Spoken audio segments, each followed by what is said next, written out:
My brother got me fired and took my promotions, so I quietly built my own firm, stole his clients, and he now works minimum wage at my warehouse. I'm a 31-year-old guy, and if you'd asked me a few years ago who I trusted most in this world, I would have said my brother. Ryan, we were only 2 years apart, but growing up, we felt like twins. Same inside jokes, same dreams. Even the same old hand-me-down bike we'd take turns riding to school. Our parents used to say, "You boys will take over the world together." And for the longest time, I believed that we grew up in a modest neighborhood where success meant working harder than everyone else. Our father was a warehouse supervisor, and our mother taught at a public school. They raised us on competition, who got the higher grade, who could lift more boxes, who got home first. Back then, it felt fun, harmless. I never realized that to Ryan. Every small victory of mine was another reminder that he was still a step behind. After college, I landed a position at a mid-sized logistics firm. It wasn't glamorous, but it was stable and I was proud. When Ryan struggled to find work, I pulled some strings and got him hired. I still remember his grin that day. "You always come through for me, man," he said, clapping me on the back. "One day, we'll run our own company. Partners, 50-50. We shared a tiny office cubicle for months, eating takeout, staying late to impress the bosses. I taught him everything I knew: inventory forecasting, client relations, the tricks that made shipments run smoother. We were a team, or at least I thought we were. Looking back, there were small moments I brushed off. The way he corrected me in meetings, the subtle way he'd rephrase my ideas to sound like his own. I laughed it off, told myself he was just finding his confidence. But sometimes, when I caught him watching me with that quiet smirk, a strange feeling crept up my spine. I didn't know it then, but that was the first crack forming. The start of something I wouldn't be able to fix. It started small, so small I almost convinced myself it was all in my head. A missing file here, a miscommunication there. Ryan had always been the charming one, the kind of guy who could make upper management laugh during tense meetings. I was the workhorse, the guy who got things done, quietly, efficiently. But soon, charm started winning over results. During one quarterly meeting, I presented a plan to streamline client deliveries using predictive scheduling. It took me weeks to perfect.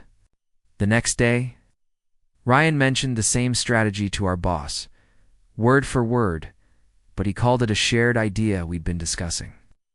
I froze in my seat as the boss nodded and said, "Good thinking, Ryan." I wanted to correct him, but my brother's eyes met mine across the table, almost daring me to make it awkward. I let it slide. After all, we were family. Over time, these small things piled up. He'd forward my emails without credit. He'd schedule meetings with my clients and leave me out. Once, when I confronted him privately, he smirked and said, "Relax, man. You're too sensitive. It's all teamwork." But it wasn't teamwork anymore. It was theft dressed up as collaboration. The worst part was how naturally he did it. Everyone at work loved him. He was the guy who bought donuts on Fridays, remembered birthdays, stayed late to help. Oh. Meanwhile, I became the quiet shadow beside him, the one people forgot was part of the project. I started coming home later and later, my head buzzing with anger I didn't know how to express. My girlfriend would ask, "Why don't you just talk to him?" But how do you tell someone your own brother is quietly erasing you? One night I overheard him on the phone in the parking lot, laughing softly. "Yeah, management's noticing me," he said. "It's about time they saw who's really running things." That was the moment the unease turned into something colder, something that whispered, "He's not your teammate anymore." 6 months later, I was up for a major promotion, regional operations manager.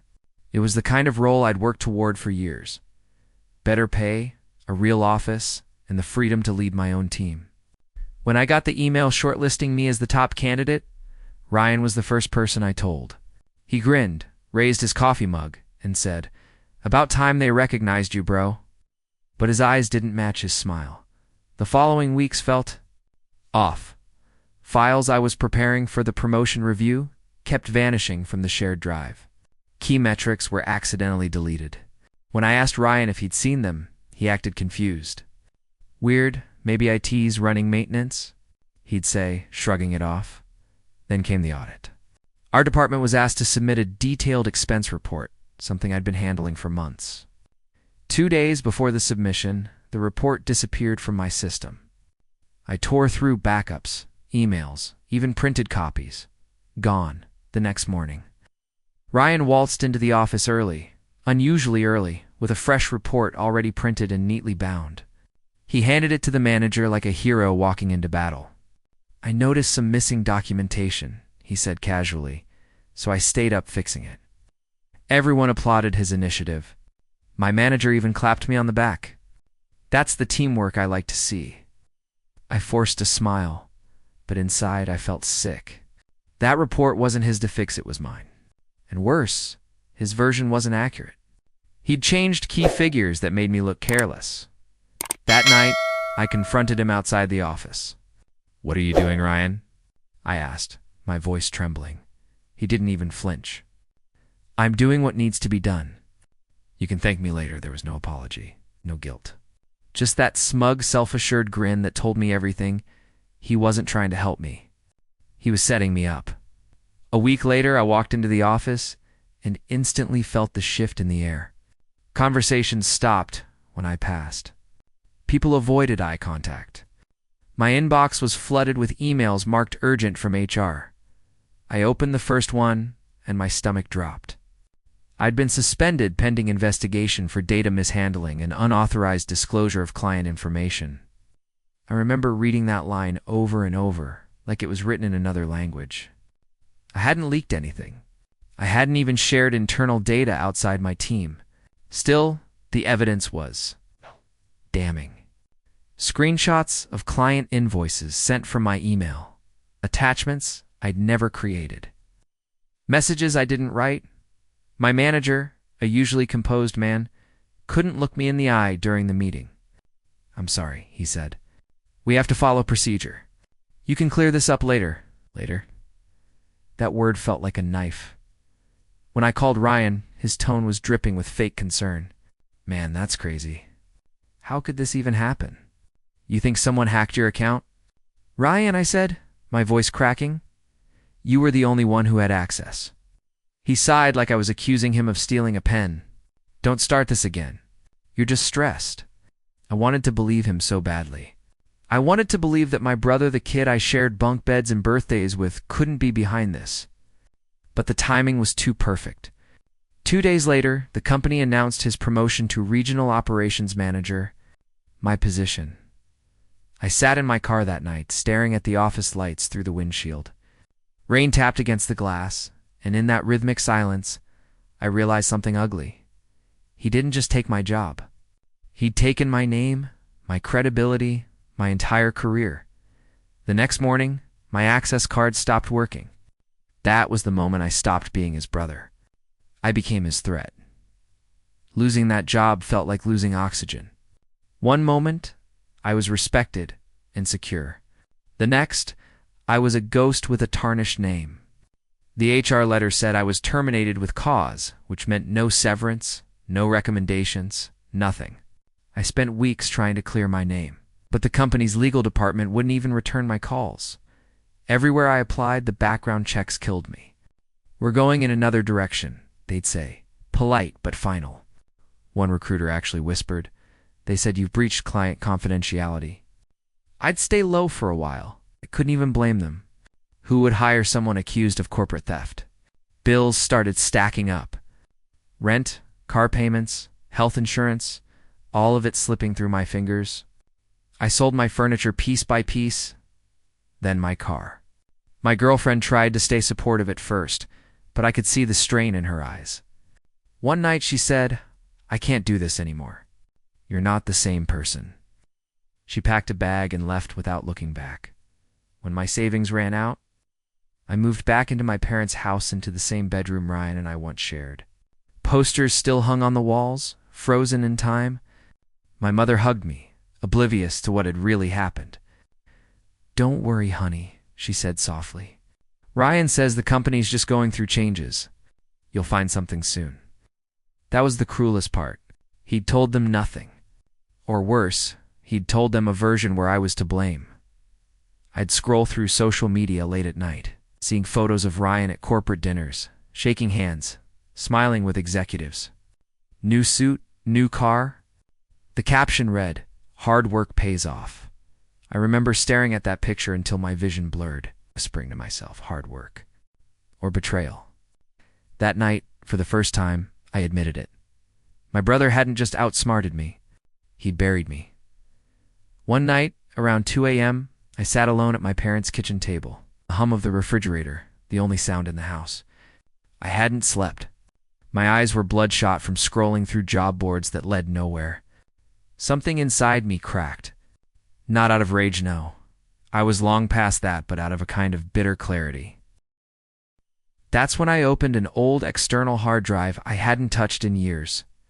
Buried deep inside were folders labeled concepts, tools, prototypes. Back when I was still hopeful, I'd spent nights creating proprietary models, custom logistics systems that optimized warehouse routing, reduced lead times, cut fuel costs, all my own code, my own math, my own grind, and it hit me. Ryan had stolen my job, but he couldn't steal my mind. I started small freelance gigs from sites that didn't ask questions. I used an alias. I rebuilt the systems from scratch, made them faster, smarter. Every night while Ryan posted Instagram stories of rooftop cocktails and client wins, I sat in that kitchen, lit only by a cheap desk lamp, coding like my life depended on it. I reached out to 2 former coworkers who'd quietly quit after Ryan's promotion. I told them everything. They didn't even need convincing. I knew something was off, one said. That guy always gave me snake vibes. Within a month, we'd registered an LLC and built a small landing page. No press, no noise, just results. I reached out to small businesses, offering logistics audits for a fraction of what my old company charged. One bakery owner said, "You save me 6 hours a week. I don't care where you used to work. I care that you deliver."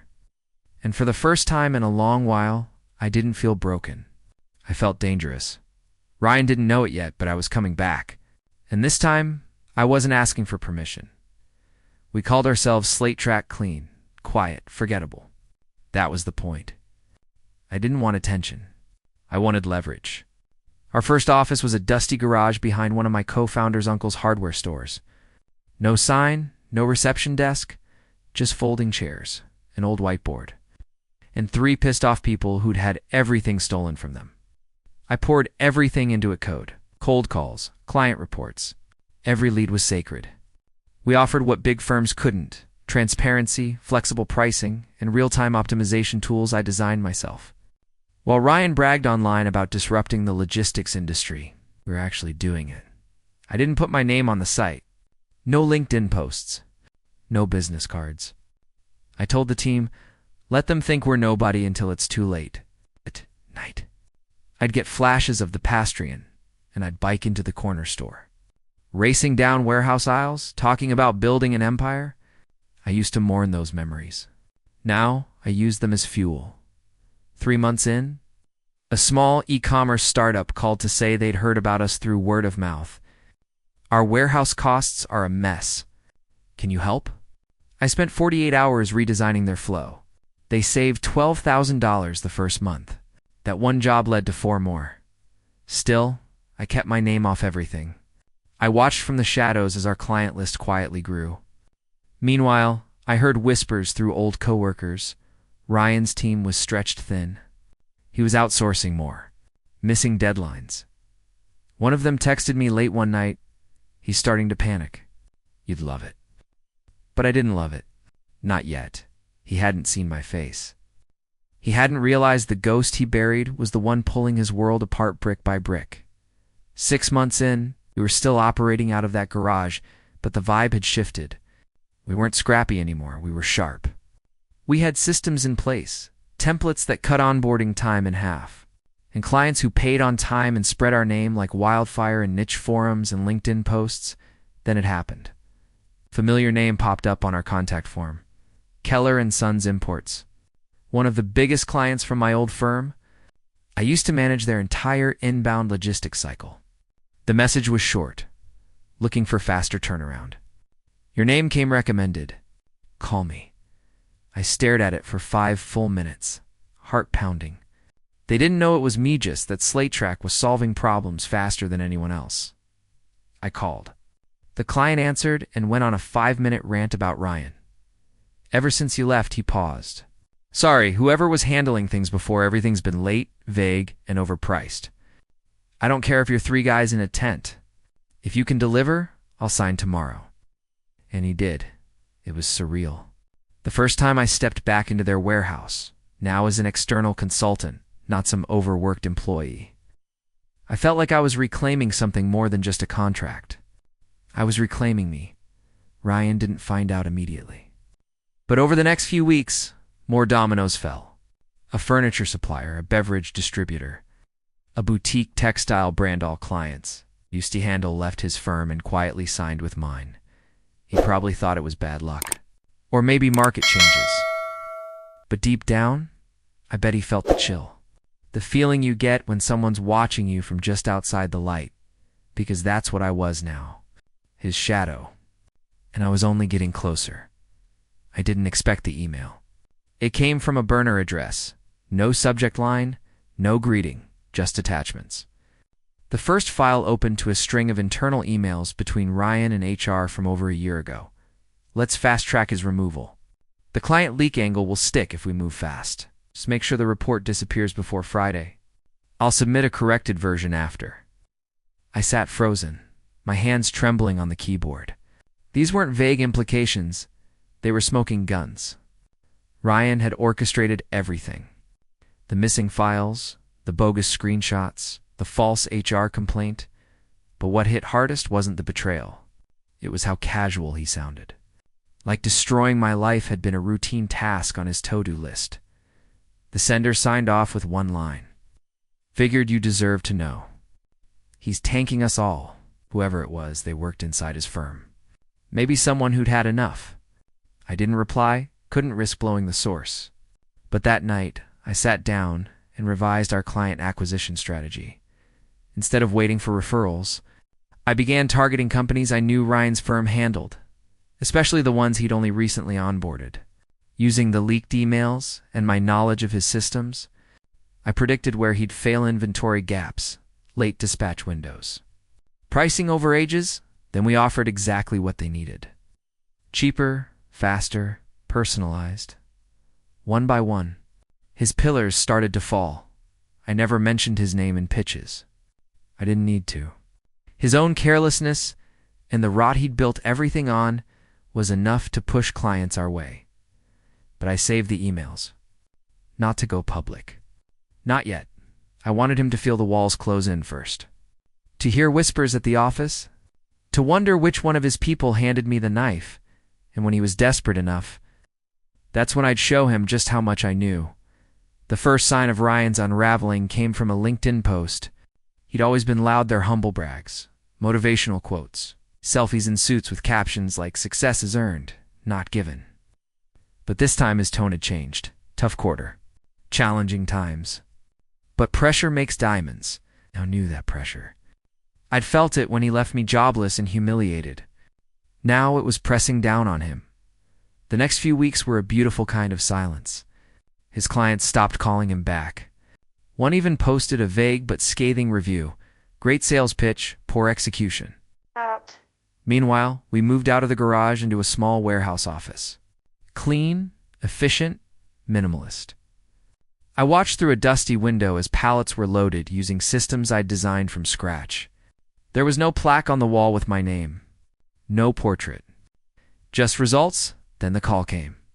A recruiter reached out, said Ryan was exploring new opportunities. I laughed so hard I had to mute the phone.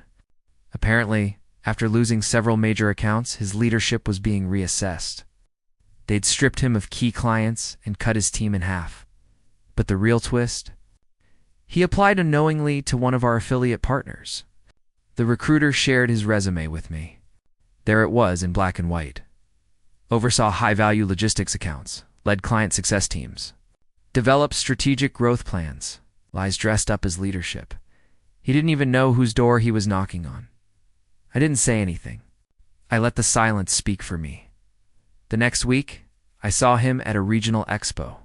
He looked thinner, less polished, bags under his eyes, a fake smile plastered on his face as he tried to pitch to uninterested vendors. He caught my eye for just a second, and I smiled. That was the moment he knew. He hadn't buried me. He'd planted me, and I'd grown into something he couldn't control. The trade expo was held in a converted aircraft hangar, polished floors. Fluorescent lights, the dull hum of hundreds of voices bouncing off metal walls. I walked in with my team, dressed simply in black polos, embroidered with the Slate Track logo. No big booth. No flashy banners. Just a quiet table, a screen looping our results, and a line of curious vendors asking, "So, who are you guys?" Ryan's firm was there too, on the opposite side of the room, drowning in brochures and forced smiles. I watched him pace, check his phone, mutter under his breath to his assistant. He looked like a man clinging to a sinking ship, still trying to plug holes with charm. I wasn't planning on talking to him. I really wasn't. But fate has a way of staging moments. He turned and locked eyes with me as I passed by. For a split second, his smile flickered into confusion. Then realization. He stepped forward. "Wait, Slate Track. That's your company?" I paused, then nodded. "Yeah, built it from the ground up." It looked like I'd slapped him. "You've been poaching my clients?" I shrugged. "No," they came to me. There was a silence so sharp you could feel it between the people walking by. "You set me up," he hissed. "You've been planning this all along." I leaned in slightly and said, "Calm as ever, no, Ryan. You set yourself up. I just made sure people saw it." I left him standing there, jaw clenched, surrounded by the remains of his fake empire. And that night, as the expo closed, 3 more of his former clients signed letters of intent with Slaytrack. He'd spent years building on deception. One spent 1 year building on proof. And now, the cracks in his world weren't just visible. They were spreading. 3 months later, we expanded again, this time into a full-scale distribution center. Nothing fancy, just clean lines, efficient stations, and a staff that believed in the mission. I walked the floors every morning, not to bark orders, but to see how the systems flowed, how people moved, how we could do better. One rainy Tuesday, my operations manager buzzed me on the intercom. "Hey, boss. Got a new hire from the agency?" Bit of an odd request. He asked not to be placed on outbound freight. "Want something quiet?" "Name?" I asked, already half knowing. "Ryan." I stood there for a long moment, hand hovering over the switch. Then I said, "Send him in." He walked in wearing a faded company-issued hoodie and steel-toe boots. Hair longer, beard patchy, eyes tired. He didn't recognize me at first. Or maybe he did and hoped I wouldn't recognize him. We stood in silence. He finally muttered, "Didn't think it'd be your place." "It is," I said, flat. He nodded, staring at the concrete floor like it held answers. "You gonna fire me?" "No," I replied. "You'll clock in like everyone else. Do the job. Earn your hours." He looked up, something hollow in his eyes. "Why would you even let me in?" And I told him the truth. "Because I don't need revenge, Ryan. I already won." He nodded, quietly defeated. No excuses, no apology. Just a man who'd run out of shortcuts. Now he works minimum wage, sorting packages in the back. Never late. Never loud. Just there passing through a machine he once tried to break me with. Some days I pass him in the hallway. He never speaks. But I can feel it, that weight in his chest. It's not anger. It's the echo of everything he gave up for nothing. And I don't feel pity. I feel peace.